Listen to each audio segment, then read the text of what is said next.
Bonjour à toutes, bonjour à tous. Je suis ravi de vous retrouver pour un nouveau journal sur 8 Mont-Blanc. Nous sommes le mardi 16 juin 2026 et sans plus attendre, voici les titres qui font l'actualité ce soir. C'est un dossier récurrent depuis de nombreuses années maintenant. La sécurisation des passages à niveau se poursuit à travers la France et notamment via des journées spéciales. Nous le verrons dans un instant. Puis nous nous pencherons sur le projet de fresque murale à Saint-Joriot. Un aménagement partagé et pour lequel les collégiens ont mis la main à la pâte. Les explications à suivre dans ce journal. Mais on débute donc avec ce triste constat. Avec 113 accidents et 22 morts en France en 2025, la sécurité aux abords des passages à niveau reste aujourd'hui l'une des priorités de SNCF Réseau. Ce mardi matin, une opération de prévention et de sensibilisation était justement organisée au niveau du PN15 en plein cœur de la commune d'Aix-les-Bains.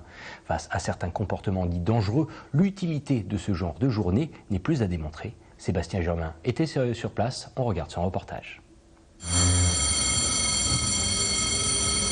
Contrairement à certaines idées reçues, le feu clignotant rouge au passage à niveau, associé à la sonnette, intime l'arrêt immédiat et absolu des véhicules, des cycles ou encore des piétons.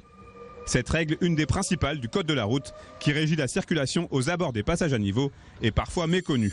Ce mardi matin, une opération de sensibilisation était organisée par SNCF Réseau et la sécurité routière, au niveau du PN15, près de la gare d'Aix-les-Bains. Il y a encore des comportements à risque au passage à niveau qui sont liés à plusieurs choses, des fois à de la méconnaissance du danger, des fois à la méconnaissance aussi des règles de sécurité à respecter, des fois c'est simplement de l'ignorance de la part des gens. C'est une opération que l'on a l'habitude de faire dans toute la région Auvergne-Rhône-Alpes chaque année. Là c'est aussi dans le cadre de la journée de sécurité au passage à niveau qui a eu lieu le 9 juin dernier et c'est aussi la suite de cette opération. Avec 113 trains par jour et presque 3000 véhicules routiers quotidiens, ce passage à niveau numéro 15 n'a pas été choisi au hasard pour cette matinée de prévention. Car au cours des 10 dernières années, 6 accidents routiers ont eu lieu sur cette portion très fréquentée d'Aix-les-Bains. Si on considère qu'un passage à niveau est dangereux, on le ferme. Celui-là est classé préoccupant, donc il est inscrit au programme de sécurisation nationale. Alors non pas parce qu'il y a eu un certain nombre d'accidents, puisqu'il y a des critères de classement, simplement parce que la région a estimé que vu le flux, sa localisation en extrémité de gare et pas loin du centre-ville, il nécessitait une attention particulière. Et pour les habitués, ce PN15 représente un vrai danger et un lieu d'incivilité en plein cœur de la cité thermale, avec des trains dont la vitesse de circulation peut atteindre 100 km/h. Ce passage à niveau est très dangereux en fait, parce que c'est très long. Il faut attendre, les gens ne peuvent pas attendre, donc ils passent en dessous. Les voitures, quelquefois, elles sont tellement près qu'elles stationnent parce qu'il y a un monde fou sur la route. C'est très dangereux. Donc il faudrait faire quelque chose. À la limite, il faudrait faire un pont ou un souterrain. Durant les 2 heures de cette campagne, plusieurs comportements ont prouvé et démontré qu'il y a encore beaucoup à faire en matière de sécurité aux abords des passages à niveau.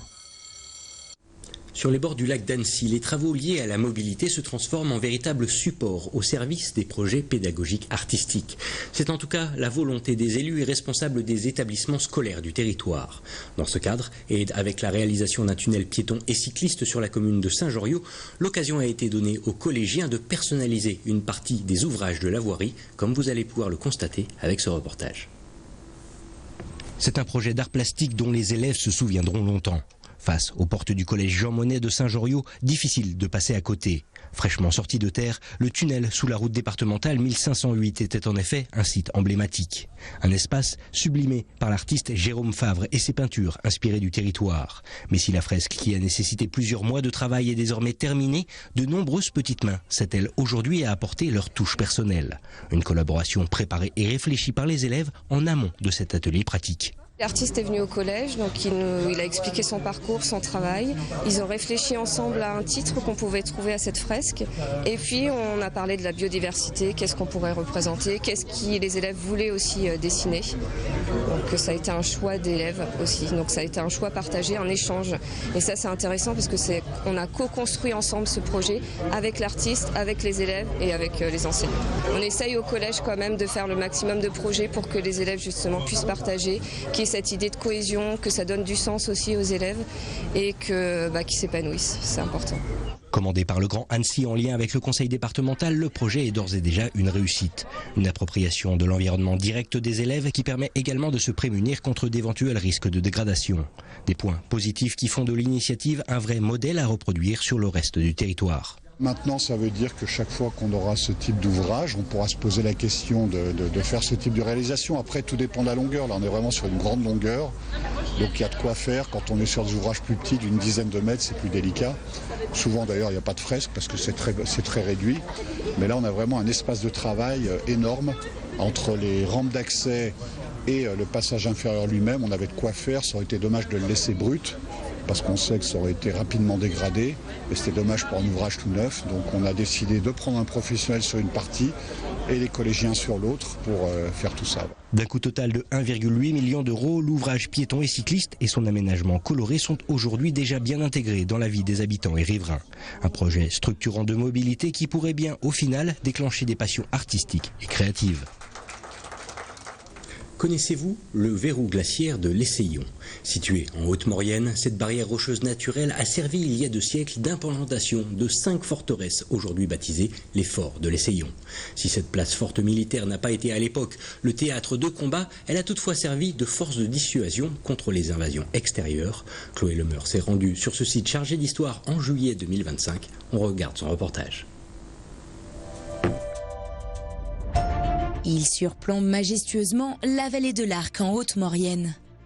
Construit dans les années 1800 entre Ossois et Avrieux, les forts de l'Essaillon sont aujourd'hui les vestiges d'une place militaire chargée d'histoire.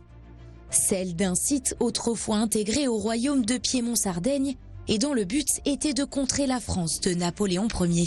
Au 19e siècle, il n'y avait pas du tout de fort dans la vallée et il fallait trouver l'endroit idéal, pas très loin du col du Mont-Cenis, pour construire une toute nouvelle place forte. Et ici, l'idée a été telle qu'il y avait naturellement un verrou glaciaire. Sur 2 km de long barrant la vallée, il y avait des falaises de plusieurs centaines de mètres de haut et ce verrou s'appelle l'Essaillon. Et c'est sur ce lieu naturel escarpé que 5 forts ont été construits il y a 200 ans. Une position naturelle stratégique à laquelle se rajoute une véritable conception militaire, celle de la fortification perpendiculaire, imaginée par l'architecte Marc-René de Montalembert. Tous les forts ont été construits à moins de 1 km les uns des autres, c'est-à-dire à portée d'artillerie des forts voisins pour qu'ils se protègent les uns les autres. Ensuite, la deuxième idée, ces forts, ils ont tous justement 3 étages d'artillerie. Ils sont construits un peu à l'image des bateaux de guerre de l'époque et ils sont construits avec des matières premières naturelles, donc qui étaient trouvées sur place. Et ils sont tous positionnés de front face à l'ennemi, qui rend ces forts très visibles et encore plus dissuasif puisque c'est le premier rôle de ces forts. Une conception défensive où chaque fort possède aussi sa propre fonction. Située au point le plus bas, la redoute Marie-Thérèse servait de surveillance et de défense de la route menant au col du Mont-Cenis. Une mission impliquant la construction d'une centaine de mètres de galeries souterraines. Les galeries ici étaient juste un espace de circulation ou d'exercice, ou en tout cas de défense s'il y avait besoin, et un militaire se positionnait devant chaque meurtrière avec un fusil à baïonnette, capable, au travers de ces murs, de défendre le bâtiment. Mais la pièce maîtresse du site, c'est le fort Victor-Emmanuel. Destiné à protéger la redoute Marie-Thérèse, cette construction s'étale sur près de 10 000 mètres carrés. Lui seul, il fonctionnait comme une ville. Il pouvait contenir une garnison de 1500 hommes au 19e siècle. Et à l'intérieur, on retrouve une prison, un magasin à poudre, un hôpital, les logements, un moulin à farine, une boulangerie avec 2 fours, une place d'armes, tout ce qu'il fallait pour vivre en autonomie, au quotidien et contenir une grande capacité d'hommes. Démilitarisée en 1964, cette chaîne de fortification est aujourd'hui devenue un véritable pôle touristique. Classée monument historique, elle attire chaque année des milliers de visiteurs. Voilà ce qui conclut cette page d'information sur 8 Mont-Blanc. Merci à tous de votre intérêt pour l'information locale sur notre antenne et bien sûr, merci à toute l'équipe. Dans un instant, Thierry Paulme vous attend pour le bulletin météo quotidien et quant au retour de l'actualité, le rendez-vous est pris pour ce mercredi à partir de 18 h avec une édition du journal présentée par Sébastien Germain. D'ici là, je vous souhaite une très belle soirée avec nos programmes. À bientôt.